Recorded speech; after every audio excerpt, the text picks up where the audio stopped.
नमस्कार दोस्तों, आपका हमारे चैनल ज्योति ज्ञान में स्वागत है। वैशाख मास मातम्य अध्याय 16। मैथिल जी बोले, इस संसार तथा परलोक में फल देने वाले वैशाख मास के संपूर्ण धर्मों को बारंबार सुनकर भी मुझे तृप्ति नहीं हुई। जहाँ निष्कपट धर्म होते हैं, जहाँ विष्णु भगवान की शुभ कथा होती है, उस शास्त्र को सुनते हुए कानों को तृप्ति नहीं होती। देववश मेरे पूर्व जन्म के किए पुराए उदय हुए हैं, क्योंकि आप पाहुन के बहाने मेरे घर पर आए हैं। आपके मुख कमल से निकले हुए परम शुद्धभूत वचनामृत को पीकर मैं तृप्त हो गया। मुझे पारमेष्ठ और मोक्ष की कामना नहीं है, अतएव विष्णु को प्रीति करने वाले, भुक्ति और मुक्ति को देने वाली इन्हीं धर्मों को फिर से विस्तार पूर्वक कहिए। राजा के ऐसा पूछने पर महात्मा श्रुतदेव जी ने प्रसन्न होकर शुभ धर्मों का वर्णन करना फिर से आरंभ किया। श्रुतदेव जी ने कहा, हे राजन, पाप नाश करने वाली कथा को सुनो। मैं कहता हूँ, यह वैशाख मास के धर्म संबंधी कथा को मुनियों के बारंबार कहा है। पप्पा के तीर पर संग नाम का एक यशस्वी ब्राह्मण बृहस्पति नक्षत्र के सिंह राशि में जाने पर शुभ गोदावरी नदी पर गए और पुराई भीमरथी को पार करके धाम से व्याकुल वैशाख महीने में घोर निर्जल कांटों से भरी पहाड़ी पर पहुँचे। मध्याह्न के समय यह ब्राह्मण वृक्ष के नीचे बैठ गया। तब एक दुष्ट व्याध हाथ में धनुष लिए हुए आया। वह सब प्राणियों से घृणा करता था और मानो दूसरा यमराज था। उसने सूर्य के समान कुंडल धारण किए हुए दीक्षा प्राप्त ब्राह्मणों को देखकर बांध लिया और उसका कुंडल इत्यादि जूता, छाता, रुद्राक्ष की माला तथा कमंडलों को छीन लिया। और तब उस मूर्ख ने उस ब्राह्मण से, तू चला जा, यह कहकर उसको छोड़ दिया। उस दुष्ट से छूटकर वह ब्राह्मण सूर्य के किरणों तथा गर्म बालू से तपा हुआ जलहीन वन के मार्ग में चला। कहीं तो उसके चलते हुए पैर तिनकों से ढपी भूमि पर पड़ते और कहीं कांटों पर पड़ते। वह जल्दी जल्दी गिरता पड़ता और बैठता हुआ आया। हाय हाय करता हुआ शीघ्र चला। उस दुखी मुनि को देखकर पृथ्वी पर पहुंचने पर उस व्याग को दया आई। उस धर्म विमुख पाप बुद्धि व्याग ने सोचा कि मैं इसको सुख देने वाली पैर की रक्षा दूं, जिसको मैंने अपने धर्म के अनुसार दूसरे वन में चोरों से लिया है। व्यागों का धर्म निराय यही सब कुछ है, इसीलिए इसके दुख को हटाने के लिए मैं इसको जूता दूंगा। ऐसा करने से मुक्त पापी का कल्याण होगा। मेरे पैरों में उत्तम पुराने जूते हैं, इनसे मुझे अब धाम नहीं है, इसीलिए इन्हीं को मैं दे देता हूँ। ऐसा मन में निश्चय करके शीघ्र जाकर बालू और धाम के तपे हुए पैरों के श्रेष्ठ ब्राह्मण को जूता दे दिया। जूता लेकर उसको परम संतोष हुआ। तुम खुशी हो, यह आशीर्वाद व्याग को देकर उसने कहा, वैशाख महीने में इसके देने से अवश्य पुराय का फल मिलेगा। दुर्बुद्धि व्याग पर भी विष्णु भगवान प्रसन्न होते हैं।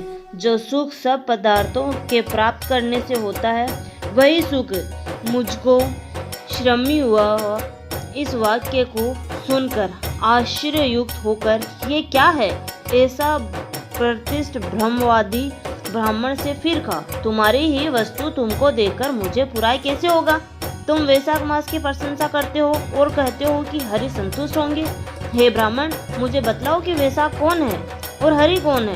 हे दयानिधि, मुझको सुनने की अभिलाषा है कि धर्म क्या है और उसका फल क्या है। व्याग के इस वचन को सुनकर बड़े प्रसन्न हुए। उन्होंने फिर से विस्मित होकर और वैशाख की प्रशंसा करते हुए कहा, इस समय इस लालची दुष्ट ने मुझे जूता दिया है। मुझको बड़ा आश्चर्य है कि इस दुर्बुद्धि का मन अति विपरीत क्यों हुआ। सब धर्मों का फल जन्मांतर में होता है, परंतु वैशाख मास के धर्मों का फल मनुष्य को उसी क्षण मिलता है। पापी दुरात्मा दुर्बुद्धि व्याग की देव योग से जूता दान करने से सत शुद्धि हो गई। न बड़ा आश्चर्य है, जो कार्य विष्णु भगवान को प्रिय होता है और जो उनके संतोष का कारण होता है, उसी को मनु इत्यादि धर्म वेताओं में धर्म कहा है। वैशाख महीने के धर्म विष्णु भगवान को बड़े ही प्रिय हैं। वैशाख मास के धर्मों से केशव भगवान जैसे संतुष्ट होते हैं, वैसे सब दानों से, तपों से और बड़े बड़े यज्ञों से नहीं होते।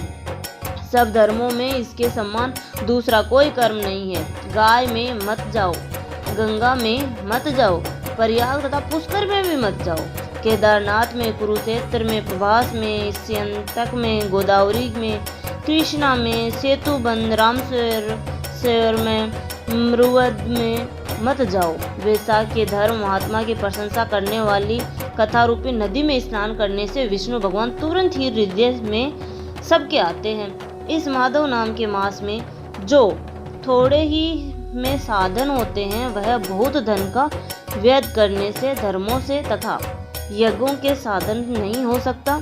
हे व्याध, यह माधव नाम का पुराय बढ़ाने वाला महीना है। इसी से तुमने ताप नाश करने वाले जूते दिए, इसी से तुम्हारे पूर्व काल में किए हुए पुराय का उदय हुआ है। भगवान प्रसन्न होंगे और प्राय तेरा कल्याण होगा, नहीं तो तुम्हारी ऐसी शुभ बुद्धि कैसे हुई। जब दोनों मुनि इस प्रकार कह रहे थे, मृत्यु से प्रेरित होकर बलवान सिंह व्याघ्र का वध करने के लिए क्रोध से विहल होकर दौड़ा। बीच में देव का बनाया हुआ हाथी देखकर वह बड़े वेग से दौड़कर उसको मारने में उद्यत हुआ। उस जंगल में सिंह और हाथी का घोर युद्ध हुआ। युद्ध से थककर ये दोनों एक दूसरे को देखते हुए चुपचाप बैठ गए। महात्मा मुनि ने धर्म में लालसा रखने वाले पिता ने क्रुद्ध होकर तुरंत उन दोनों को श्राप दिया। धर्म विमुख पुत्र को, अप्रिय बोलने वाली भार्या को, ब्रह्मद्रोही राजा को तुरंत त्याग देना चाहिए, नहीं तो विपरीत फल होता है। जो धन के लोभ से अथवा दक्षिणा से जो इनका संसर्ग करते हैं, वे सब 14 मनवंतर तक नरक में जाते हैं। यह समझकर मद और क्रोध से भरे हुए हम लोगों को श्राप दिया। तू क्रोधी दंतिक क्राध से भरे सिंह हो, जो उन्मत्त होकर कोहल मस्त हाथियों का राजा हो जा। बाद में पश्चाताप करके उसमें मुक्त होने के लिए हमें दोनों से प्रार्थना करने पर पिताजी ने श्राप से मुक्त होने के विषय में कहा। तुम दोनों दुर्योनि प्राप्त करके कुछ समय के बाद आपस में एक दूसरे की जान मारने के लिए एकत्र हो जाओगे। उसी समय देवयोग से शंख और व्याघ्र की वैशाख मास के धर्म विषय की वार्ता तुम लोग सुनोगे। उसी क्षण इससे तुम दोनों मुक्त मार्ग में चले जाओगे।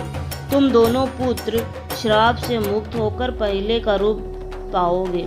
मुझको प्राप्त करके रहोगे, मेरी वाणी घृणा न होगी। इस प्रकार गुरु से श्राप पाकर हम दोनों दुर्बुद्धियों ने बुरी योनि पाकर देववश परस्पर हत्या करके हम लोग एकत्र हुए और आप दोनों का दिव्य शुभ संवाद हमने सुना। उसी से तत्क्षणा हम लोगों की मुक्ति हुई। यह सब कहकर तथा मुनीश्वर को प्रणाम करके मुझसे पूछकर और आज्ञा पाकर वे दोनों अपने पिता के पास गए। दयानिधि मुनि ने व्याध को देखा कर कहा, वैशाख महात्म्य के सुनने के बड़े फल को देखो। मुहूर्त भर सुनने से ही उन दोनों की मुक्ति हो गई।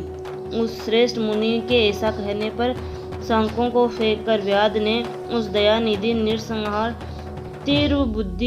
बुद्धिवतात्मा परात्मा पुराई के एकमात्र पात्र से कहा। धन्यवाद दोस्तों, आशा करती हूँ आपको ये जानकारी अच्छी लगी होगी। ऐसी ही जानकारी प्राप्त करने के लिए हमारे चैनल को लाइक, शेयर एंड सब्सक्राइब करें। धन्यवाद।